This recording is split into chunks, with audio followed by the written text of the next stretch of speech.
Zen has been summed up in 4 statements. A direct transmission outside scriptures and apart from tradition. No dependence on words and letters. Direct pointing to the human mind and seeing into one's own nature and becoming Buddha.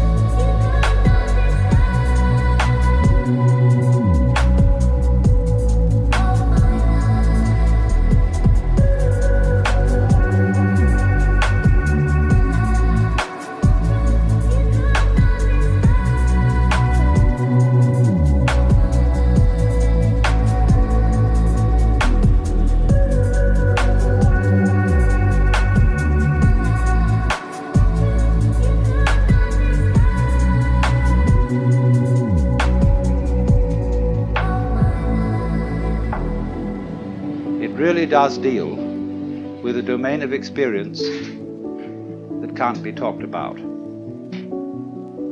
But one must remember at the same time that there's really nothing at all that can be talked about adequately. And the whole art of poetry is to say what can't be said.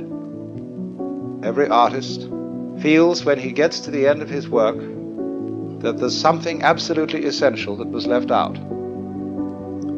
So Zen has always described itself as a finger pointing at the moon. In the Sanskrit saying, Tat Tvamasi, that art thou, Zen is concerned with that. That, of course, is the word which is used for Brahman, the absolute reality, in Hindu philosophy. And you're it, only in disguise, and disguised so well that you've forgotten it.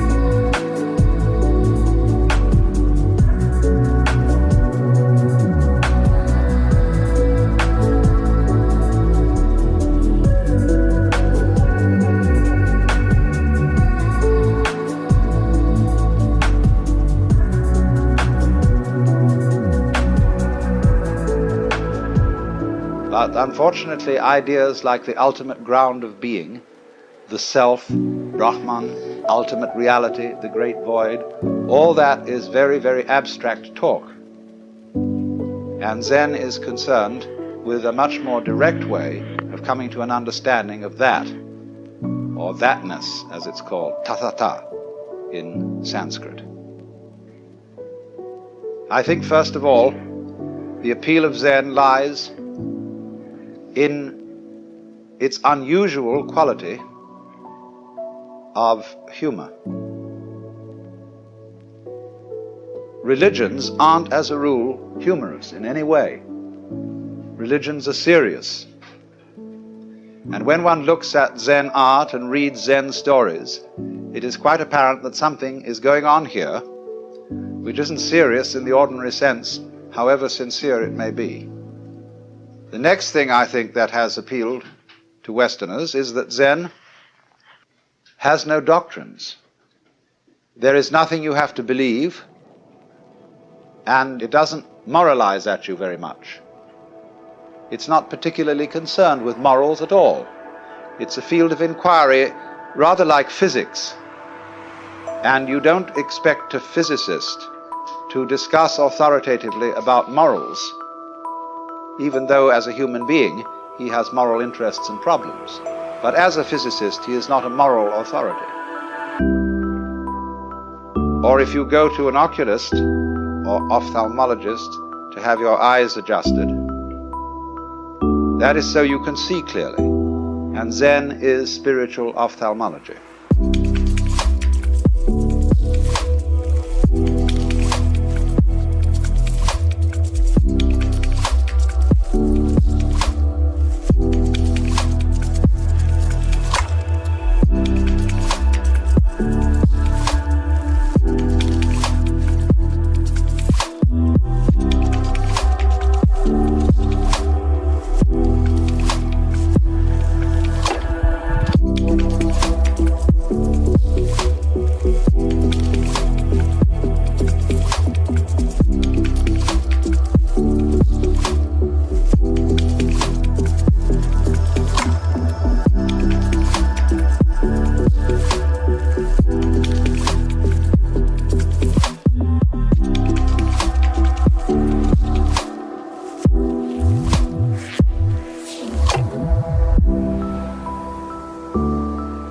Zen has been described as when hungry eat, when tired sleep. And when the student got that description, he said, well, doesn't everybody do that? And the master said they don't. When hungry, they don't just eat, but think of 10,000 things. When tired, they don't just sleep, but dream innumerable dreams.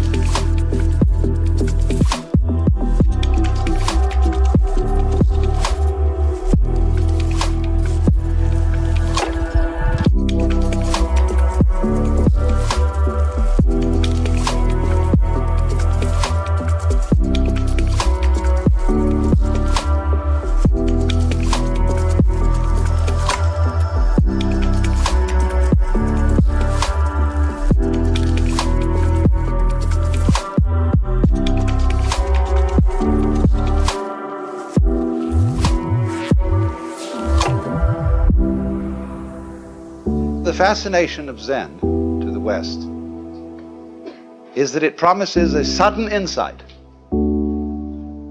into something that is always supposed to take years and years and years. The psychoanalysts, if you're mixed up, they tell you the troubles you've got yourself into over all these years can't be undone in a day. And therefore it will take many, many sessions, maybe twice a week for several years for you to get straightened out. The Christians say that if you embark on a path of spiritual discipline, you get yourself a spiritual director and submit yourself to the will of God, but you may not get into the high states of contemplative prayer for very many years. The Hindus, the Vedanta Society people, the Buddhists also say will require many long years of meditation, very hard concentration, very difficult practice, and stern discipline. And then maybe you will make enough progress in this life to become a monk in your next life. And then you'll make enough progress to enter some of the preliminary stages leading to Buddhahood. But it's all likely to take you many, many incarnations. But when this artist Hasegawa was asked, how does one see into Zen? He said, it may take you 3 seconds. It may take you 30 years. I mean that.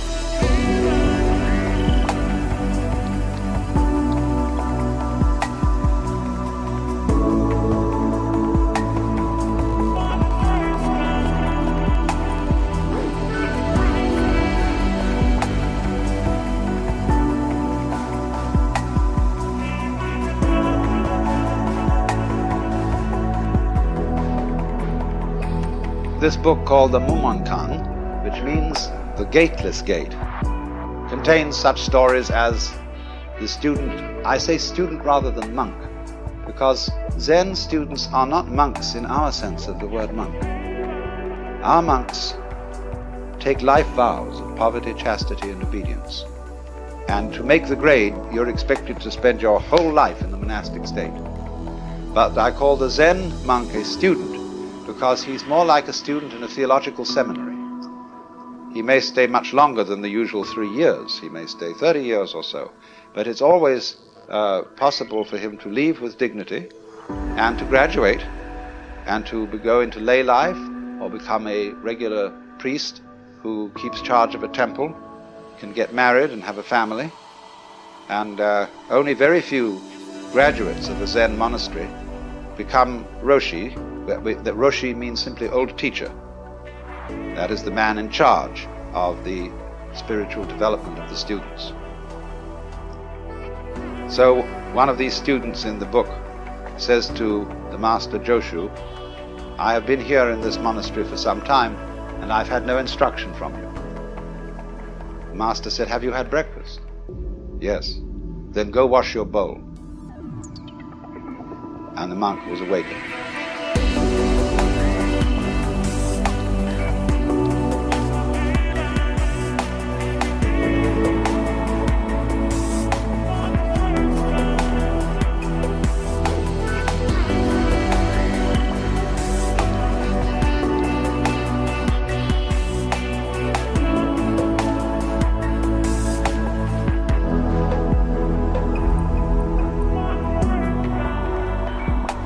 Another story in this book concerns a master who said, when a cow walks out of the enclosure, the corral, the horns and head, the 4 legs and the body all get through, but not the tail. How is it that the tail can't get through? And nobody could answer this. Another story tells of a certain master called Baijan, who was so good that he had hundreds of students, and they couldn't all be housed in one monastery. So he had to find one of the students who could also be a master. And so he arranged a test. He put down a pitcher in front of them all and said, without making an assertion or without making a denial, tell me, what is this? And the senior monk said it couldn't be called a piece of wood. The teacher didn't accept this answer. But the monastery cook came forward and kicked the pitcher over and walked away. And he got the job.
All these stories resemble jokes in this sense. A joke is told to make you laugh. When you get the point of a joke, you laugh spontaneously. But if the point has to be explained to you, you don't laugh so well, you force a laugh. There is some kind of sudden impact between the punchline and the laugh.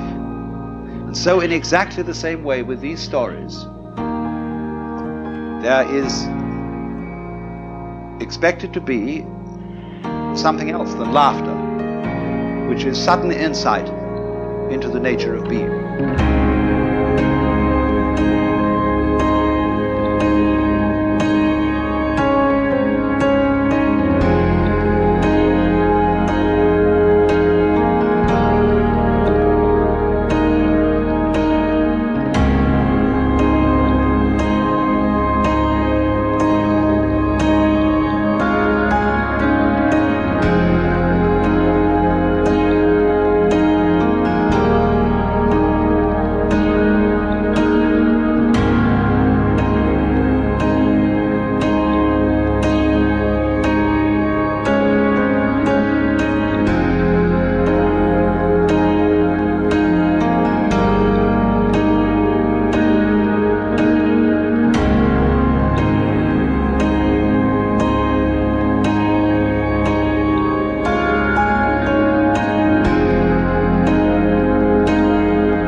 about Zen came to a master, often, they approach the Zen master with a kind of key question. What is the fundamental principle of Buddhism? Or why did the bearded barbarian come from the West? Because Zen is supposed to have been brought into China by a Hindu named Bodhidharma. Bodhidharma is always represented as having a huge bushy beard and very fierce eyes. Now, Bodhidharma always insisted that he had nothing to teach. And so, why did he come? That's one of the fundamental questions. When he first came to China, sometime a little before 500 AD, he was interviewed by the Emperor Wu of Liang. The emperor was a great patron of Buddhism and said, "We have caused many monasteries to be built, monks and nuns to be ordained, and the scriptures to be translated into Chinese. What is the merit of this?" And Bodhidharma said, "No merit whatever." Well, that really set the emperor back, because the popular understanding of Buddhism is that you do good things like that, religious things, and you acquire merit.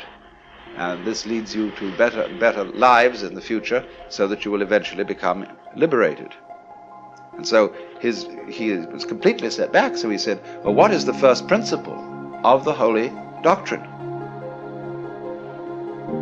And Bodhidharma said, vast emptiness and nothing holy. Or in vast emptiness there is nothing holy. So the emperor said, who is it then that stands before us? The implication being, aren't you supposed to be a holy man?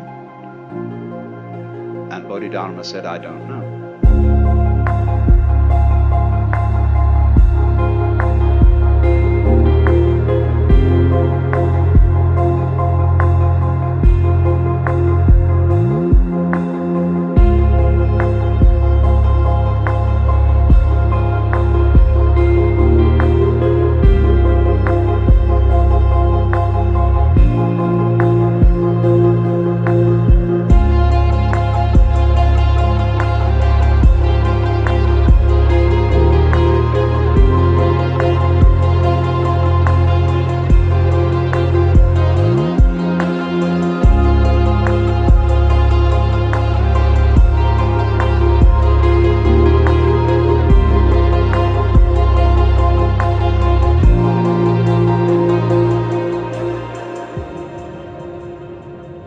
Now, it is saying too much, I warn you, to say that Zen is trying to point to the physical universe so that you can look at it without forming ideas about it. That is saying too much, but it is the general idea. It's in the direction of being the right idea. Zen people speak of the virtue of what they call mushin, which means no mind, or munen, no thought. This is not an anti-intellectual attitude. The ordinary simple person is just as bamboozled by thinking as a university professor.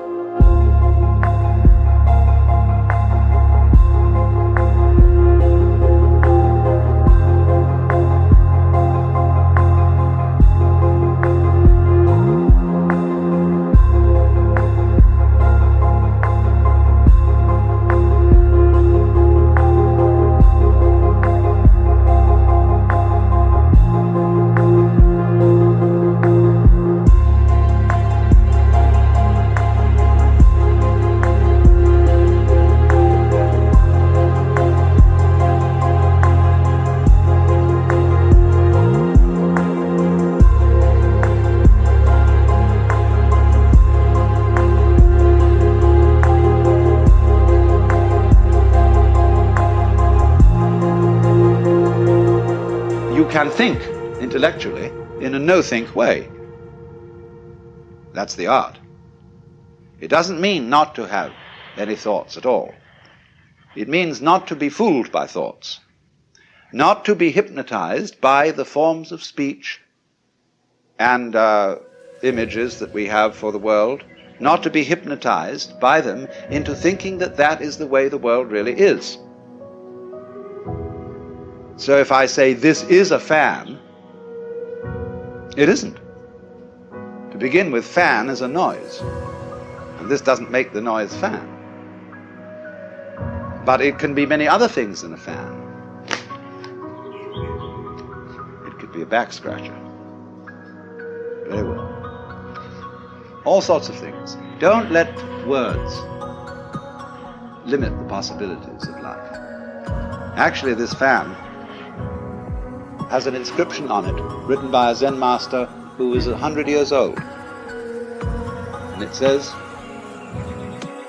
"I don't understand, I don't know anything about it."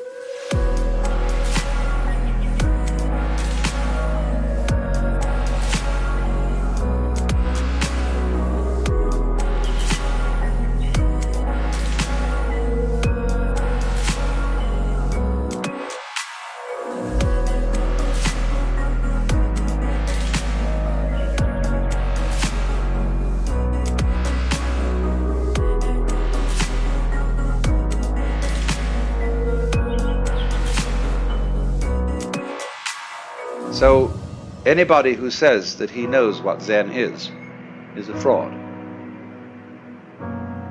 Nobody knows. Just like you don't know who you are. All this business about your name and your accomplishments, your certificates, what your friends say about you, you know very well that's not you. But the problem to know who you are is the problem of smelling your own nose. When the great Japanese master Dogen came back from China in about the year 1200 to bring his school of Zen into Japan, they asked him, "What did you learn in China?" He said, "The eyes are horizontal, the nose is perpendicular."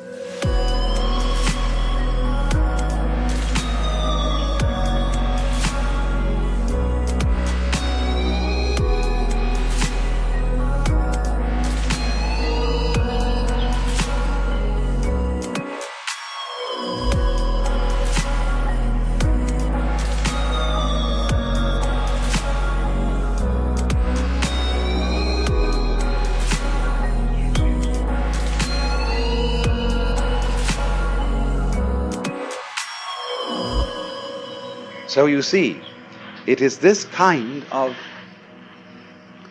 way of going about things, this method of Zen, that has so fascinated the West.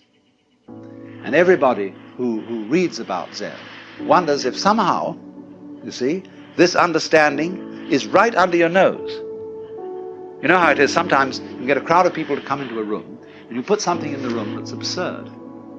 Like suppose there was a balloon floating on the ceiling. People could come in and not notice it at all. Or, somebody puts on something weird, some kind of a funny necktie or something. And you say to a person, "Well, haven't you noticed?" A woman in a new dress, you know? "Haven't you noticed?" I said, "Well, no, what is it? What? No, it's right under your nose. They're staring you in the face, but you don't see it." And Zen is exactly like that.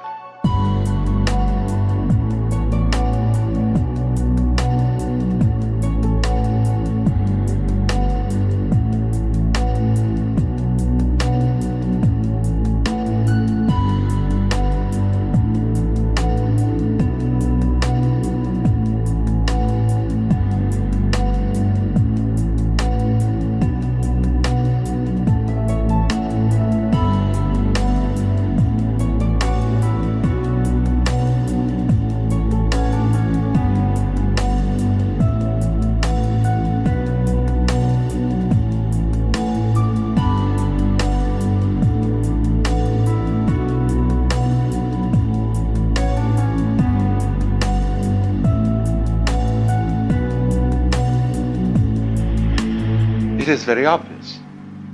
The master Bokuju was asked, we have to dress and eat every day, and how do we escape from all that? In other words, how do we get out of routine? And he said, we dress, we eat. He said, I don't understand. Bokuju said, if you don't understand, put on your clothes and eat your food.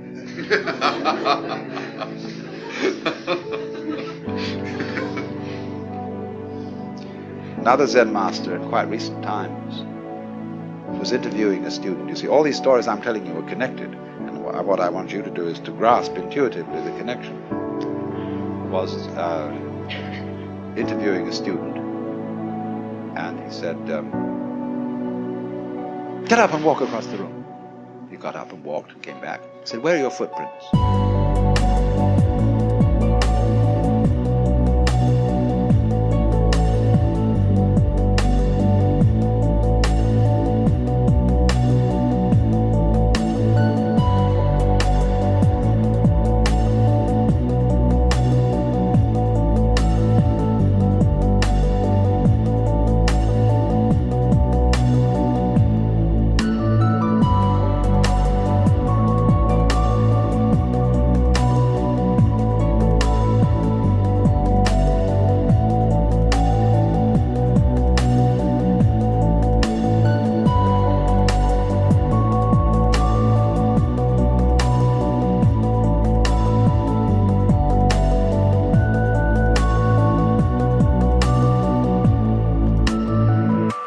So, here is this extraordinary phenomenon. Now let me say, having presented you with all these fireworks, let me say a few sober things about Zen as a historical phenomenon. Zen is a subdivision of Mahayana Buddhism. And as you know, that is the school of Buddhism which is concerned with realizing Buddha nature in this world. Not necessarily by going off to the mountains or by renouncing family life, everyday life, etc., as if that were an entanglement, but realizing in the midst of life the possibility of becoming a Buddha. And so the great ideal personality of Mahayana Buddhism is the Bodhisattva, a word now applied to somebody who has attained nirvana, but instead of disappearing, comes back in many, many guises.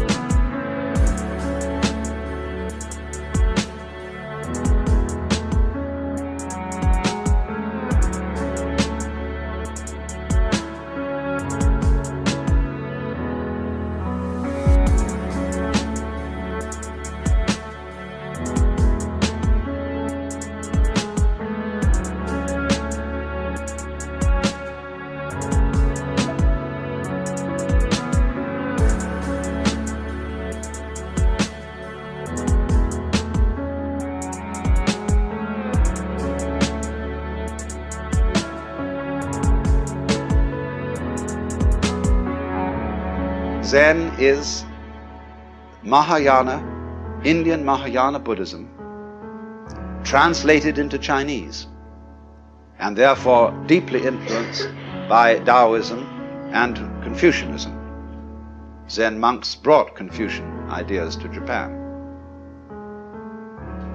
And the origins of Zen lie actually around the year 414, at which time a great Hindu scholar by the name of Kumarajiva was translating with a group of assistants the Buddhist sutras into Chinese. One of his students taught that all beings whatsoever have the capacity to become Buddha, to become enlightened.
even rocks and stones,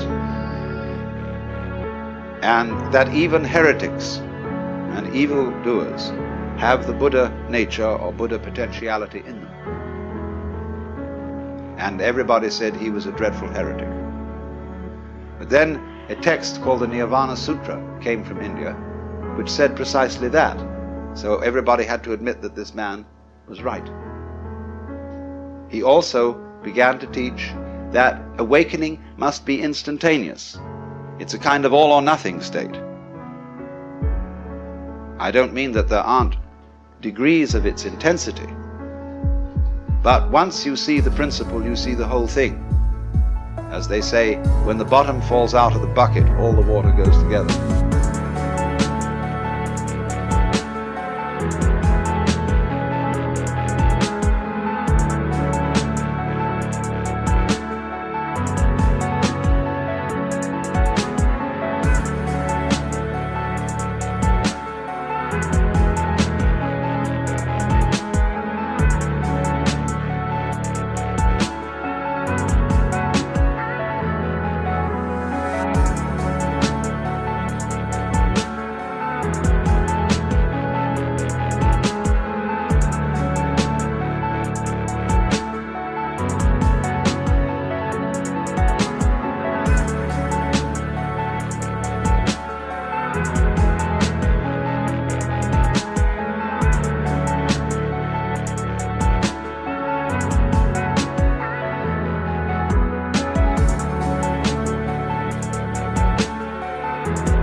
Your real mind, while all those emotions are going on, is imperturbable. Just like when you move your hand through the sky, you don't leave a track. The birds don't stain the blue when they pass by. And when the water reflects the image of the geese, the reflection doesn't stick there. So, to be pure-minded in the Zen way, or clear-minded is a better way of translating it, is not to have no thoughts. It's not a question of not thinking about dirty things. One great master of the Tang dynasty, when asked, "What is Buddha?" believe it or not, answered, "A dried turd." So it's not that kind of purity. It is purity, clarity, in the sense that your mind isn't sticky. You don't harbor grievances. You don't be attached to the past. You go with it, with life. Life is flowing all the time. That is the Tao, the flow of life. You are going along with it whether you want to or not. You're like people in a stream. You can swim against the stream, but you'll still be moved along by it. And all you'll do is wear yourself out in futility. But if you swim with the stream, the whole strength of the stream is yours.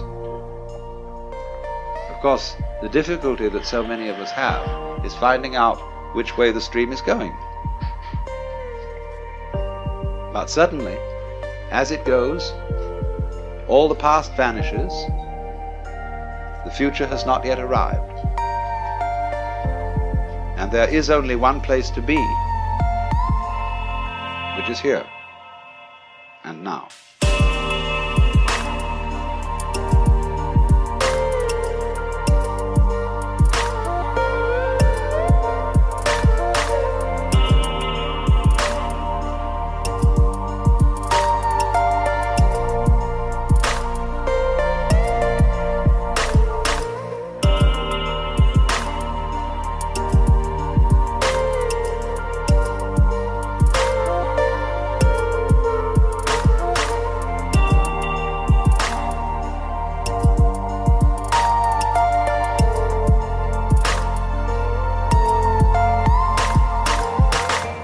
awakening. It's the same in a way as the Sanskrit bodhi, awakening from the illusion of being a separate ego locked up in a bag of skin, discovering that you are the whole universe. And of course, if you do discover that, and you do see into it all of a sudden, it's a shock, because your whole common sense is turned directly inside out. Everything is the same as you've always seen it, but completely different. Because you know who you are. You know that, what the devil were you worrying about? What was all that fuss? What was all that to do? Well, you see, it was part of the game.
Everything from one point of view is fuss and to do.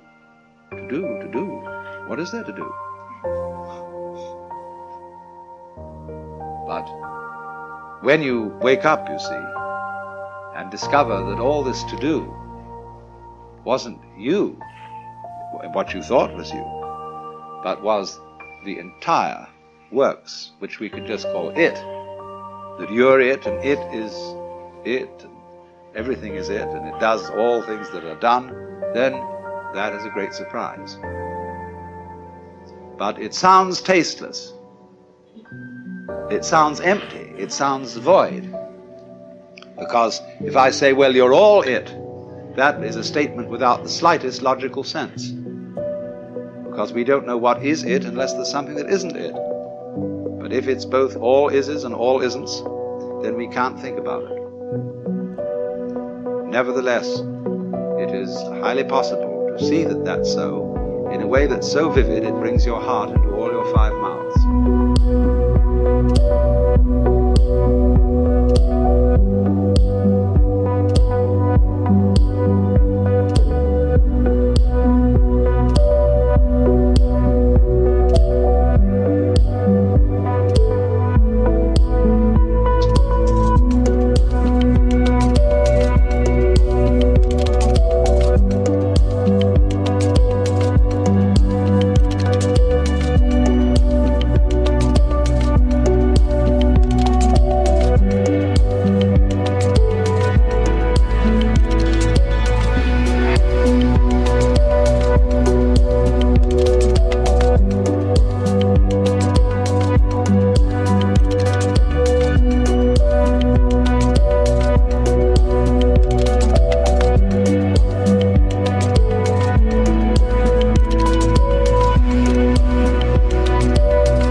Master, who was once asked, what is the Tao, the way, replied, walk on.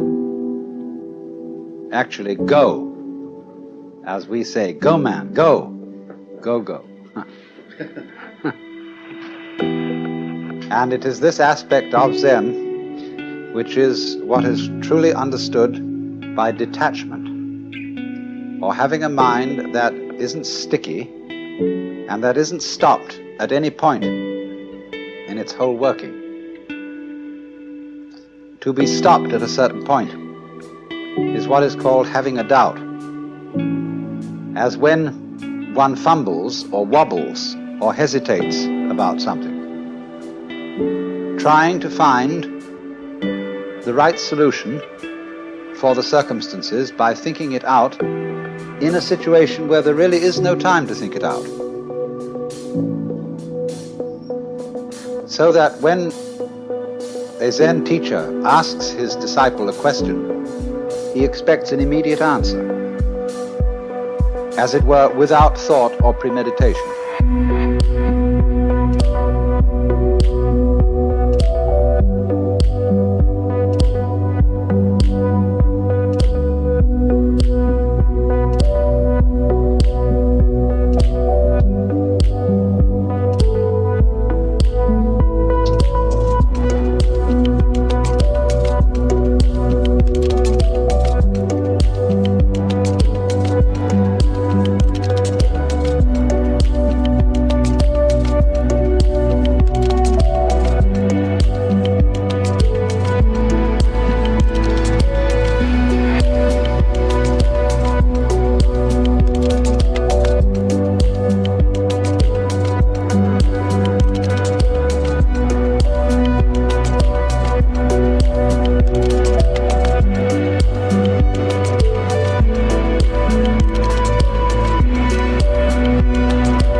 They speak in Zen, they use a phrase, to have a mind of no deliberation.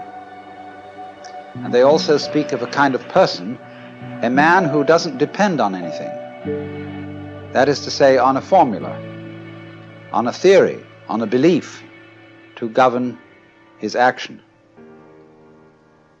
And this person who doesn't stick anywhere is like Dante's image at the end of the Paradiso, where he says in the presence of the vision of God, "But my volition now and my desires were moved as a wheel revolving evenly by love that moves the sun and other stars."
But if you are brought up to believe yourself split, I remember my mother used to say to me when I did naughty things, she said, "Alan, that's not like you."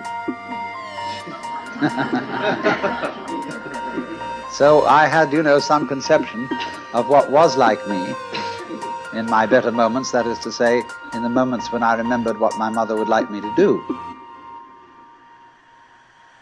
And so that split is implanted in us all. And because of our being split-minded, we are always dithering. Is the choice that I am about to make of the higher self or of the lower self? Is it of the spirit or is it of the flesh? Is the word that I have received of the Lord or is it of the devil? And nobody can decide. Because if you knew how to choose, you wouldn't have to.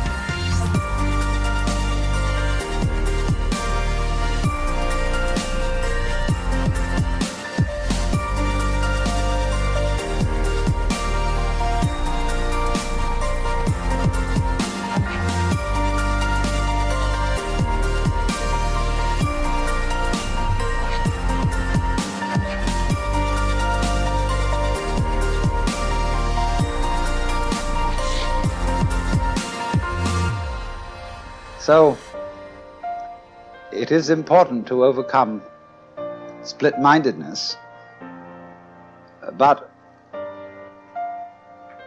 what is the way? Where can you start from if you're already split? A Taoist saying is that when the wrong man uses the right means work in the wrong way. So what are you to do? How can you get off it and get moving? Fundamentally, of course, you have to be surprised into it. Winthrop Sargent, not so long ago, interviewed a great Zen priest in Kyoto who posed to him the question, "Who are you?" And he said, "Well, I'm Winthrop Sargent." And the priest laughed. "No," he said, "I don't mean that. I mean, who are you really?" Well, then he went into all sorts of abstractions about his being a particular human being and so on. He was a journalist and so on, and the priest just laughed and said no. Then the priest just tossed off the conversation, and a little later made a joke, and Sargent laughed. And he said, "There you are!"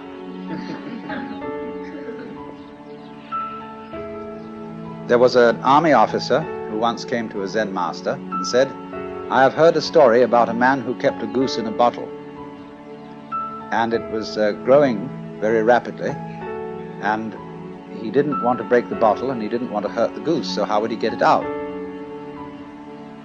The Zen master didn't answer the question at all, but simply changed the subject. Finally, the officer got up to leave, and he went over to the door, and suddenly the Zen master called out, "Oh, officer!"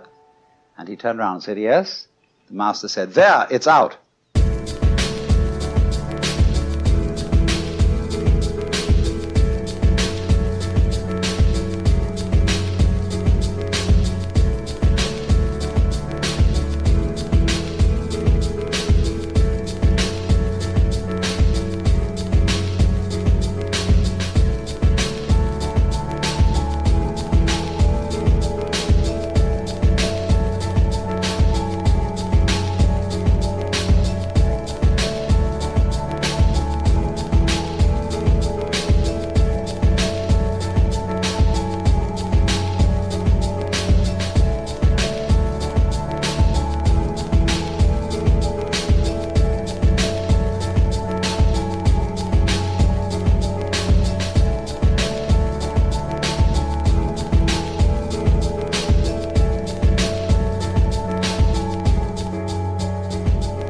When you are perfectly free to feel stuck or not stuck, then you're unstuck. Because actually, nothing can stick on the real mind, and you will find this out if you watch the flow of your thoughts. There is an expression in Chinese which means the flow of thoughts, or what we call in literary criticism, stream of consciousness. And they put the character for thought 3 times. Nyan, nyan, nyan. And so you will notice that thought follows thought follows thought when you are just ruminating. And those thoughts arise and go like waves on the water. All the time, they come and go. And when they go, they are as if they had never been here.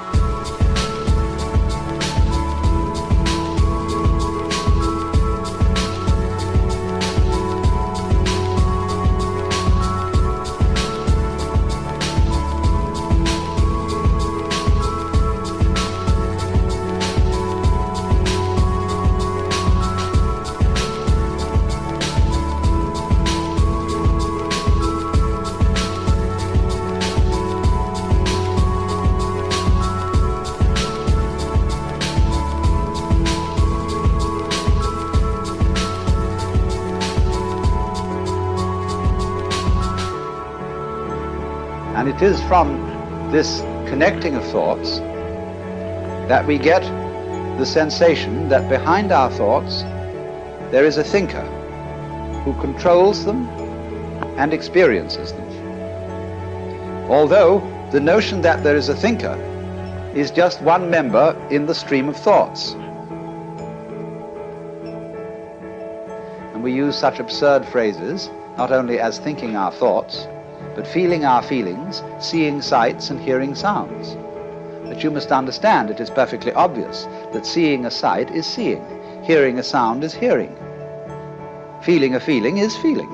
So in the same way, thinking a thought is thinking. But you get split-minded, you see, and so you get I and me, and the I who ought to or must control me, as a sensation of some real entity that stands aside from thoughts and chooses among them, controls them, regulates them, and so on. Actually, this is a way to have one's thoughts not controlled.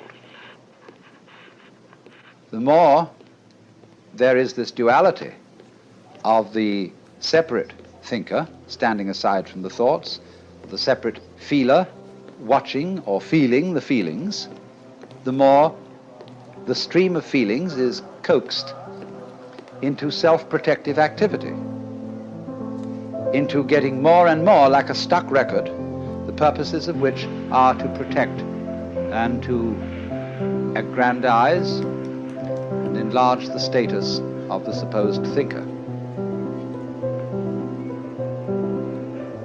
When Joshu, who was a Tang Dynasty Zen master, was asked, he had made some reference to the enlightened mind being like a mind of a child. And he said, well, what is the mind of a child? And he said, a ball in a mountain stream.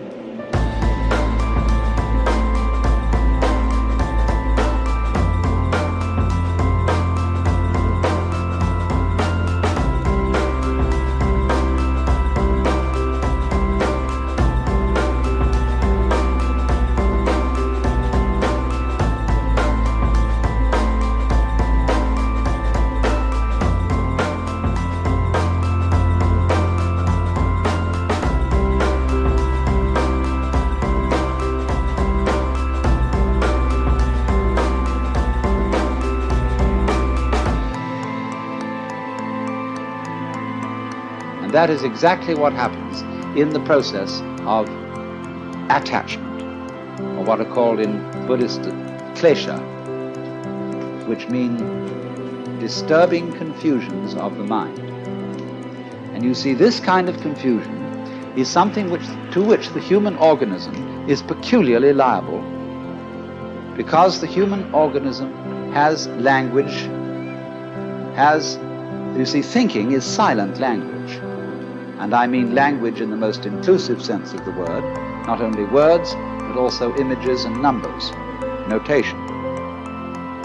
Just because then we can talk about anything, we can talk about talking, we can talk about thinking, we can talk about ourselves, as if we could stand aside and say, said I to myself, said I.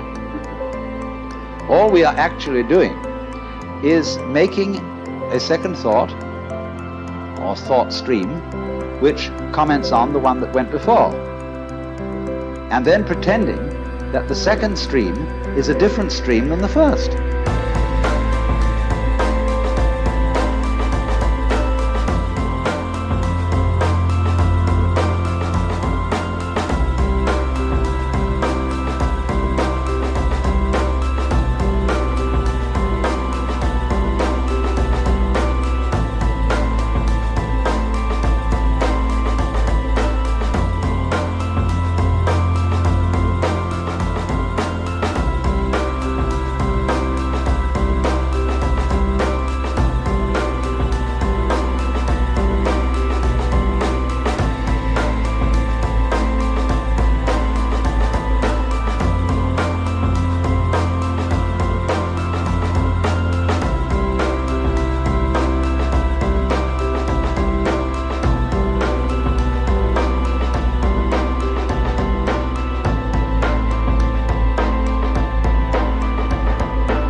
it's very important to get rid of that illusion of duality between the thinker and the thought. So find out who is the thinker behind the thoughts, who is the real, genuine you. And so one of the methods that is used is shouting.